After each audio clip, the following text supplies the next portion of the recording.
we have 12 volt, we have a 2 ohm,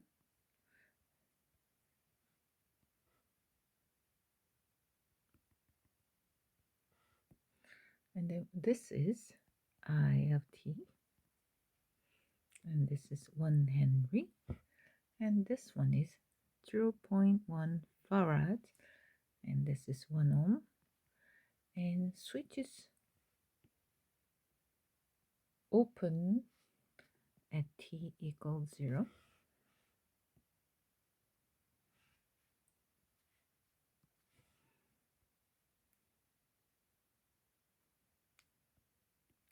The switch is closed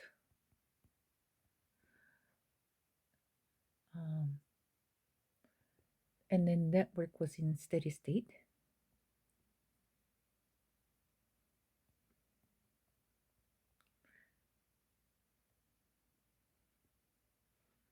In steady state means that was happening. It was all settled. There's no more changing, charging and discharging, or no more storing and etc. That was prior, so literally before, to the time equals 0. So there would exist some initial condition. It's not explicitly spelled out for you, but now it's implied. Now you're looking for I of t after the switch has been opened when t is greater than 0. First, you have to find the initial condition. So what would be the initial condition?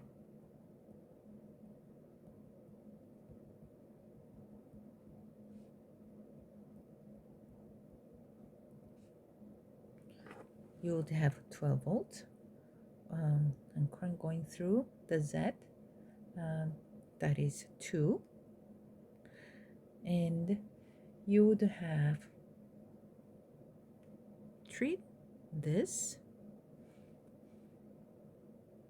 as just a straight line, short, and you have this circuit. Switch was literally closed, and here your VC, and you can treat this one as open circuit.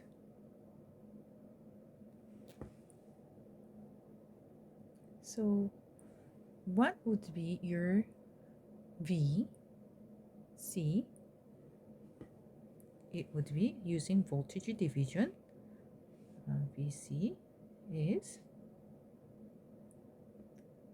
1 ohm over 1 plus 2 ohm times source voltage, that is 12 over 3, which is 4 volts. And what would be I? I is the total resistance is 12 over 3 volts, that is 4 amp.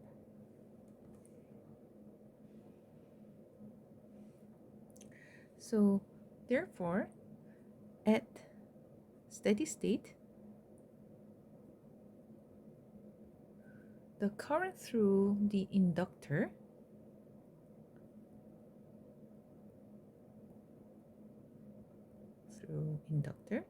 what would it be? Is literally current across the loop,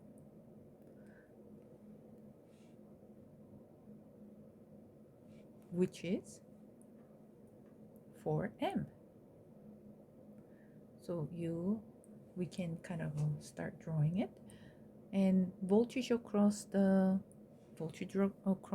1 ohm is literally 4 volt. So now you convert it in S domain. So this 12 volts will be 12 over S, and this I of T, I of S, and 2 is 2.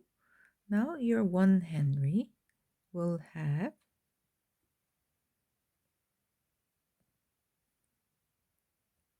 current source in parallel. That's happened to be with the initial condition. There will be 4 over S, and this is 1. It was 1. L was 1 Henry, so 1 LS or 1S. And this V, it's interesting. Now we'll take 1 over SC, which is 1 over 0.1 S, which is 10 over S. And then it will have something down here,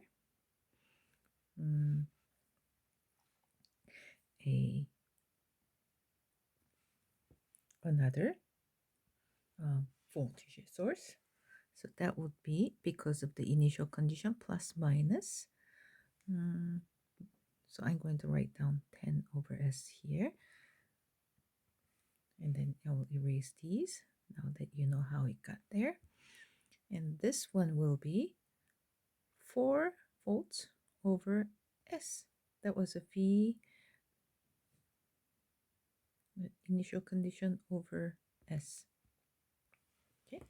And now, because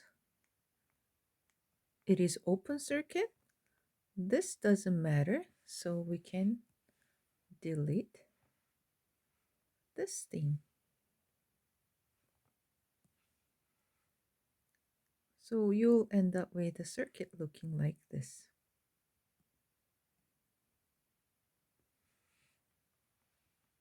Okay, so now you have this circuit.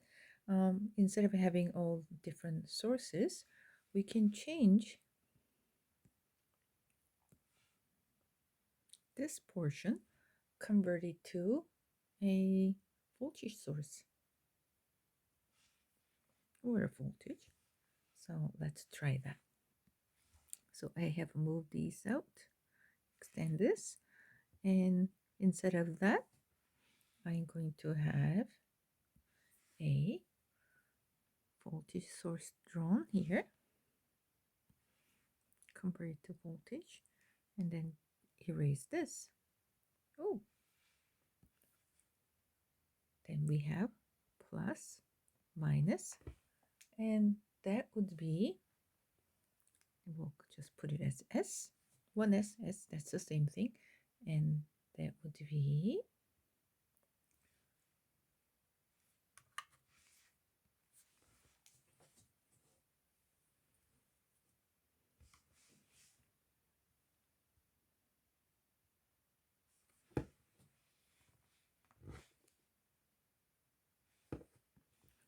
Y is it for? V equal IR or IZ, and Z has to be, it was SL, and then you only had an S because L was 1, and I was what? I was 4 over S. So that's why you are end up reading just 4.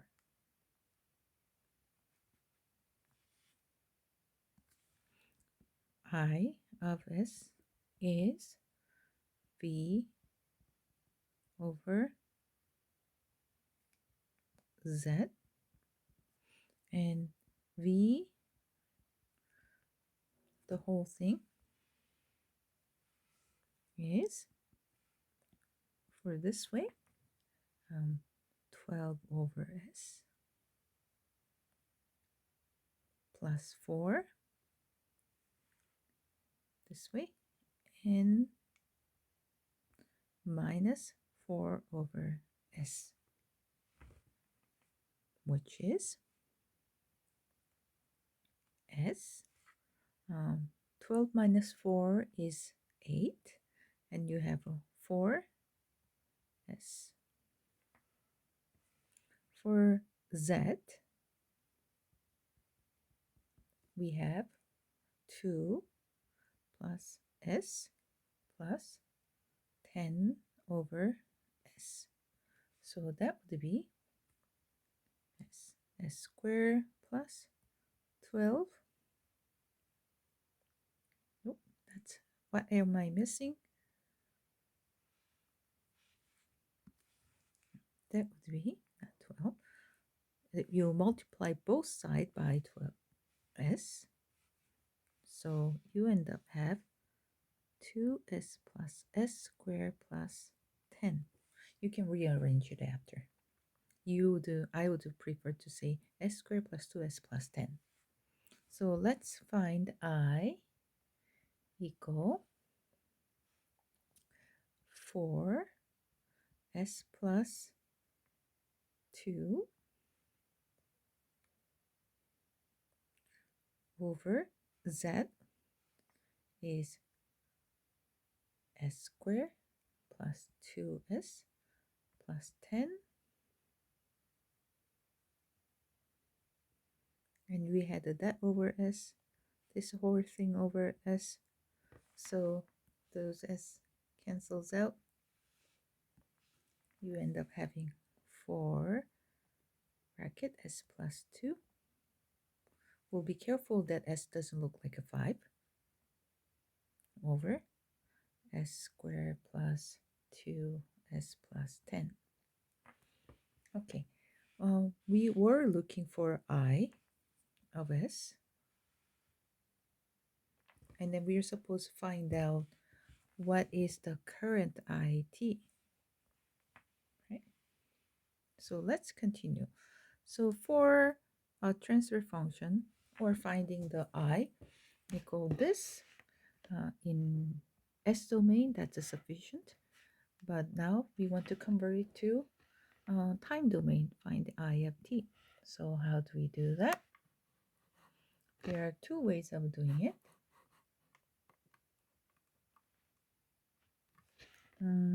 You can find other solutions, but let's have a look at it using a table instead of directly finding it.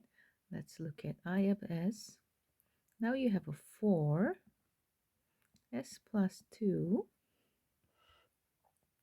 over, you can kind of put s squared plus 2s plus 4, or you can say plus 1 plus 9. So 1 plus 9 is 10, right?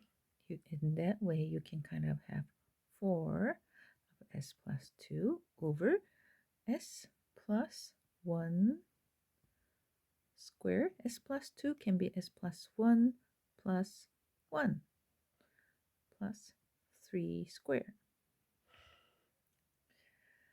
So we can put it in, okay, expand it. It looks like a right side, so I'm going to do it this way. 4 times s plus 1 over s plus 1 square plus 3 square plus 4 times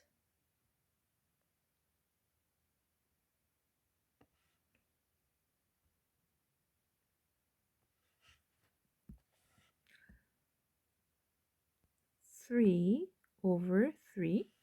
We just introduced 3 and 3 on numerator and denominator. They are pretty much this. That's equals 1 times 1 over s plus 1 square plus 3 square. What we are trying to do is making this one a square and a in there. So we have this portion and this portion. One is a sine, the other is a cosine. So you can kind of find it, find the answer, kind of rewrite it. It's 4 times s plus 1 over s plus 1 square plus 3 square plus 4 over 3 times 3 over s plus 1 squared plus 3 squared. That was I of s. Converting Laplace, inverse Laplace transform of this equal I of t is 4 dash shift e to the minus t times cosine, and then that would mean the frequency 3t plus 4 over 3 e to the minus t sine 3t. We can put brackets in here. I'll make the bracket a little bit prettier. The whole thing ut. That would be the answer.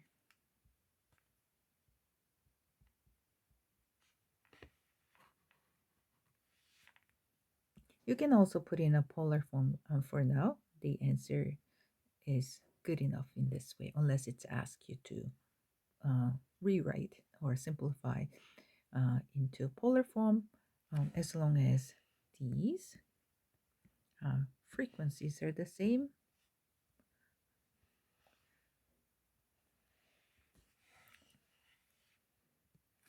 And the magnitude will be depends on this one and this one. Maybe we can simplify one more time. So take I of t equal e of minus t 4 cosine 3t plus 4 over 3 sine 3t ut.